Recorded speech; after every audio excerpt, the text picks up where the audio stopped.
Malacanang at PNP nangako ng hustisya kasunod ng pagpatay sa dalawang MC taxi rider. Nangako si Pangulong Ferdinand Marcos Jr. na makakamit ng mga pamilya ng dalawang motorcycle taxi rider ang hustisya matapos silang saksakin at pagnakawan ng kanilang mga pasahero sa magkahiwalay na insidente sa Caloocan at Cavite nitong linggo.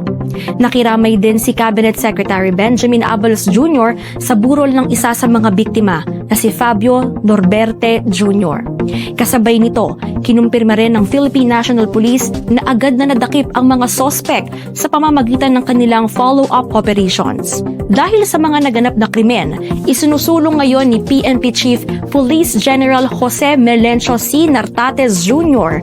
ang mas malawak na paggamit ng 911 emergency hotline bilang proteksyon sa krimen para sa mga motorcycle taxi riders. Hinimok ni Nartates ang mga tsuper na huwag mag-atubiling tumawag sa 911 sa oras na makaramdam ng panganib upang agad makaresponde ang pulisya.